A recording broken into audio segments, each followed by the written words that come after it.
क्या मैं तुमसे एक बात पूछूं? पूछो। बैरवान खाला कैसी इंसान है?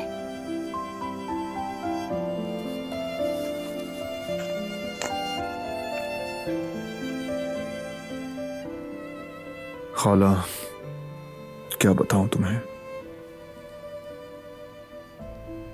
बहुत हमदर्द हैं, बहुत ही शफीक इंसान है। लोगों की मदद करना और मदद करने की कोशिश करना, जिंदा दिल है, बहुत मोहब्बत वाली और थोड़ी बहुत शरारती भी हैं। उनके साथ जिंदगी में इतना कुछ हुआ फिर भी मुस्कुराती हैं और दूसरों से भी हमेशा अच्छी तरह मिलती हैं। बहुत क्रिएटिव और काइंड हार्टेड हैं, किसी का दिल नहीं तोड़ती। जब भी मिलेंगी अच्छे से मिलेंगी। लेकिन उनके बारे में बताते हुए उदास क्यों हो जाते हो?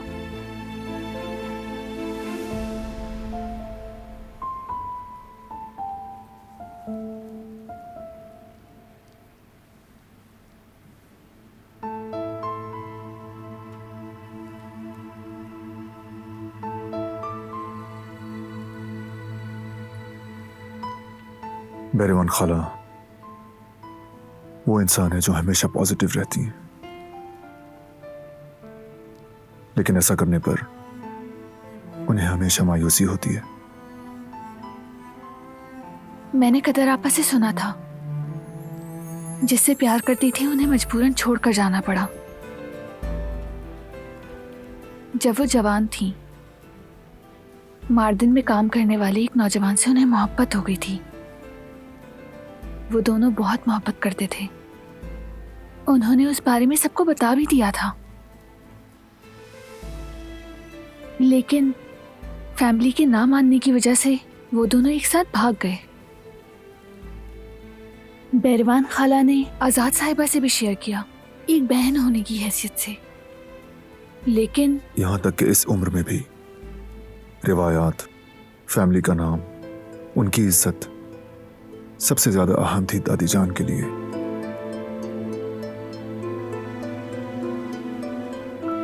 और फिर आजाद साहिबा ने जाकर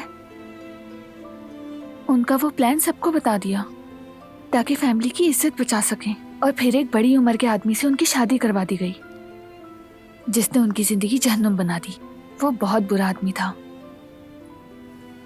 वो बहुत असियत में रही और फिर बैरवान खाला उनसे कभी शादी नहीं कर सकी। वो उनका सब कुछ था। शायद मर गया हो या शादी कर ली हो, या फिर शायद वो आज भी बैरवान खाला की मोहब्बत की यादों के सहारे जिंदा हो।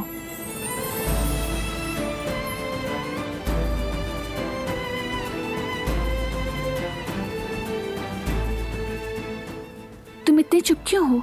मैंने कुछ गलत कह दिया? नहीं, लेकिन तुम उदास हो और मैं तुम्हें उदास नहीं देखना चाहता। नहीं चाहता कि कोई चीज तुम्हें उदास करे। क्यों? यानी तुमने बहुत कुछ सहा है। नहीं चाहता कि कोई भी नेगेटिव ख्याल तुम्हें उदास करे। चलो सो जाओ।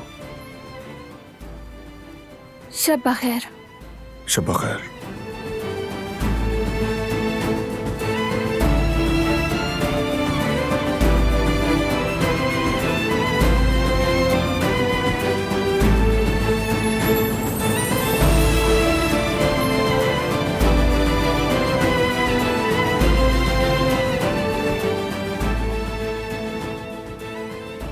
नहीं चाहता कि कोई चीज तुम्हें उदास करे।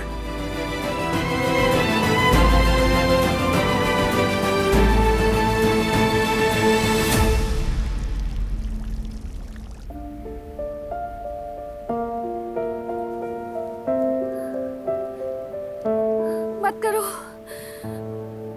रुक जाओ, मत करो, मत करो। ठीक है, बस पुरसुकून हो जाओ। कुछ नहीं हुआ, ख्वाब था बस, डरो मत, मैं यही हूं।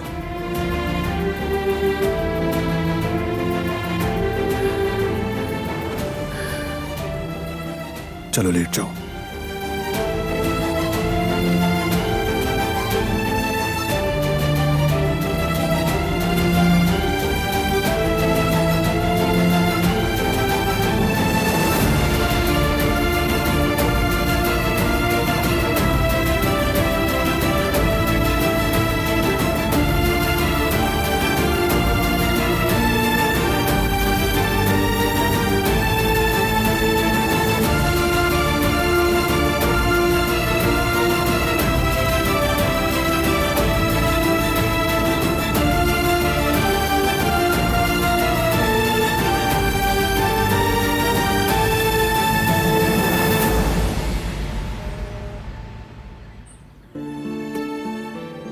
जफदत जान, मैं सोच रही हूँ कि क्यों ना आज मैं मार्केट चक्कर लगा लूँ।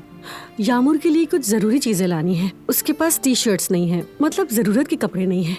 थोड़े दिन तो वो यहाँ रुकेगी ना, तो क्यों ना हम उसके लिए कुछ अच्छी अच्छी चीजें ला कर दें। जवेरिया, तुम अच्छी तरह जानती हो आज से मैं इस बच्ची की माँ को तलाश करूंगा। मुझे कोई फर्क नहीं पड़ता तुम मेरे साथ हो या नहीं, लेकिन मैं इसकी माँ को ढूंढूंगा और इसे इसकी फैमिली को वापस दूंगा। बच्ची बिल्कुल ठीक है, अब कोई बीमारी नहीं, और ये यहाँ कुछ दिन और भी रुक जाए तो कोई फर्क नहीं पड़ेगा। जवेरिया, हमें इसकी माँ को ढूंढना पड़ेगा।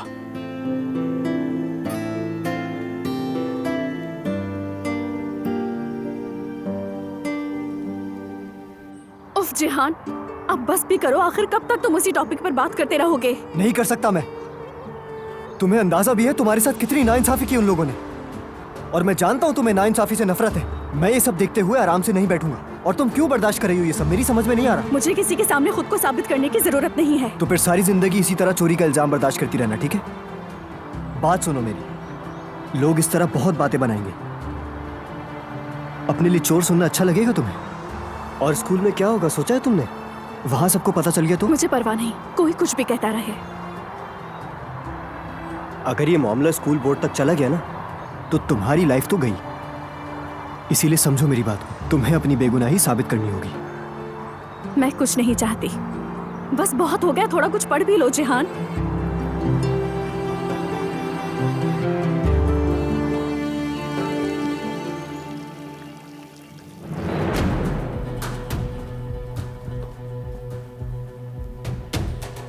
बारान उठ गया है क्या? जी उठ गए हैं, आते ही होंगे। कहीं जाने की तैयारी कर रहा है क्या? नहीं बेगम साहिबा, कुछ बताया नहीं। मैं अभी जिंदा हूँ दिलान साहिबा। जिस तरह ये ट्रिप सत्यानाश किया है, इसी तरह एक एक करके तुम्हारे सारे ख्वाबों को तोड़कर तुम्हारे दिमाग को ठिकाने लगा दूंगी। तुम बस देखती जाओ। वो कहानियाँ अधूरी जो न हो सकेगी पूरी, उन्हें मैं भी क्यों सुनाऊं, उन्हें तुम भी क्यों सुनाओ।